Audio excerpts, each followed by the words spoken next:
اپنے چھوٹے چھوٹے بچوں کو یتیم کر دیا تھا۔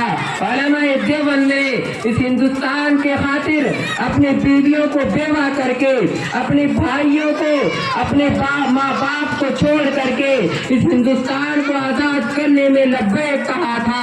میرٹھ سے لے کر کے دلی کے لال قلعہ کے جامع مسجد تک مسلمانوں کی لاشیں پڑی ہوئی تھی۔ کوئی ایک ایسا پیڑ باقی نہیں تھا کہ جس میں اس ہندوستان کو آزاد کرنے میں مسلمانوں کی لاش ٹنگی ہوئی ملا ہو۔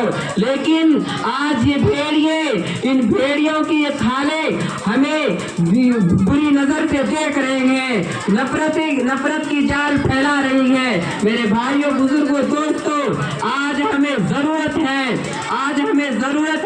کہ ایک ساتھ مل کر کے رہے، ایک ساتھ رہیں گے تو ہم سب سے سکندر کہلائیں گے۔ اگر ہم ٹکڑے ہوئے کے مانند رہے، بکھرے ہوئے موتی کے مانند رہے تو ہمیں جو چاہے گا مسل دے گا، جو چاہے گا کچل دے گا۔ اگر ہم ایک پہاڑ بن کر کے رہیں گے، بند مٹی کے مانند رہیں گے تو ہمیں کوئی غلط نظر سے نہیں دیکھ سکتا، کوئی ہم پر آنکھ اٹھا کر نہیں دیکھ سکتی۔ یہ نظریں، یہ بری نظریں، یہ بری حرکتیں، یہ بری چالیں جو آج ہم پر آ رہی ہے، سب ہماری کرتوتوں کی وجہ سے آ رہی ہے۔ میرے بھائیوں، بزرگوں، دوستوں، اپنے آپ کو ایک بنانے کی کوشش کرو، اپنے ایمان کو مضبوط بنانے کی کوشش کرو۔ ایمان مضبوط ہوگی تو ہم مضبوط ہوں گے۔ ہمارے اولادوں میں ایمان جیسی بیش بہا دولت قیمتی موجود ہونی چاہیے۔ ان کو قرآن کی تعلیم سے آراستہ کرائیے، ان کو دینی تعلیم سے آراستہ کرائیے۔ جب یہ طلبا آگے بڑھ کر کے ہمارے لیے مجاہدین بنیں گے، ہمارے لیے سپاہی بنیں گے، ہمارے نماز جنازہ کے لیے قبرستان میں آگے بڑھیں گے، ہمارے مسجدوں میں نماز پڑھانے کے لیے امام بنیں گے۔ آج اگر ہم اپنے بچوں کی تعلیم پر دھیان نہیں دیں گے، اپنے بچوں کی تربیت پر دھیان نہیں دیں گے تو یہ بچے کل جا کر کے یہی بچے ہمارے شرابی بنیں گے، یہی بچے جوئے بازی بنے گی، یہی بچے جوا کھیلنے والے بنیں گے۔ ان بچوں کو مستقبل سنبھالنے کا موقع ہے۔ ان بچوں کے مستقبل سنبھالنے کی جو اصل وجہ ہے اپنے ماں باپ کی وجہ ہے۔ اپنے ماں باپ کو چاہیے کہ ان بچوں کی مستقبل سدھارنے کی کوشش کریں۔ میرے بھائیوں، بزرگوں، دوستوں، شیرنی کے بطن سے مثل سیار پیدا نہیں ہوتا۔ کسی شاعر نے کیا خوب کہا ہے کہ شیرنی کے بطن سے مثل سیار پیدا نہیں ہوتا، اور بھیڑیے کے ڈر سے شیر مرا نہیں کرتا۔ مسلمان کی مائیں غدار پیدا نہیں کرتی، محمد مصطفیٰ کے غلام کسی سے ڈرا نہیں کرتا۔ تو میرے بھائیوں، بزرگوں، دوستوں اور عزیز طلباء و طالبات، میں آپ تمام حضرات سے گزارش کرتا ہوں کہ اپنے مستقبل کو سنبھالنے کا موقع ہے۔ آپ یہ جو وقت جو اللہ رب العزت نے دی ہے ان کو غنیمت سمجھیے۔ وقت کو سونے سے بھی زیادہ قیمتی جان کر کے اپنے وقت کو تعلیم و تربیت میں وابستہ کیجیے، تعلیم و تربیت میں خرچ کیجیے۔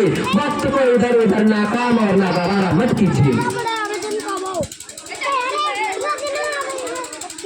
اپنے وقت کو کام میں لانے کی ضرورت ہے۔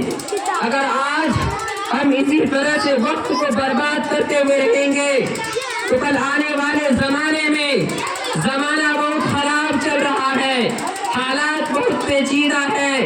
ان حالات سے ٹکرانے کے لیے، ان حالات سے لڑنے کے لیے، ان حالات سے ڈٹنے کے لیے اپنے ایمان کو مضبوط بنانا ہوگا، اپنے آپ کو ایمان کی طاقت سے آراستہ کرنا ہوگا، اپنے دلوں کو ایمان جیسی بیش بہا دولت کو آراستہ کرنا ہوگا۔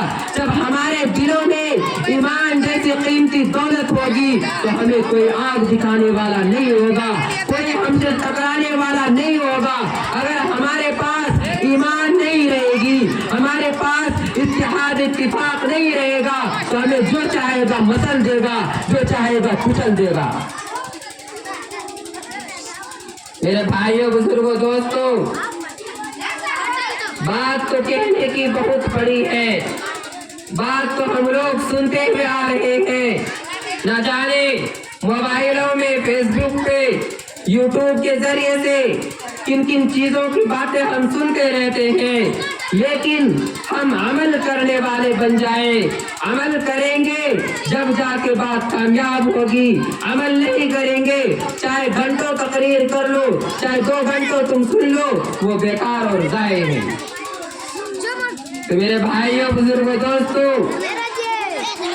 اپنے آپ کو سنبھالنے کا موقع ہے، اپنے وقت کو غنیمت سمجھ کر کے اپنے آپ کو سنبھالیے، اپنے ایمان کو مضبوط بنائیے، خواہشانہ حرکت کو چھوڑ کر کے موبائل اور یوٹیوب فیس بک چلانے کے بجائے قرآن کی تعلیم سنو، قرآن کی تلاوت کرو، نماز کی پابندی کرو۔ جب ہمارے ساتھ ایمان ہوگی تو ہم سب سے سکندر کہلائیں گے۔ وما علینا الا البلاغ۔ سبھی حضرات ابھی جانے کی کوشش نہ کریں، مٹھائی کا بھی انتظام ہے، آہستہ آہستہ مٹھائی لے کر کے اپنے اپنے گھر کو تیار لوٹ جائیں۔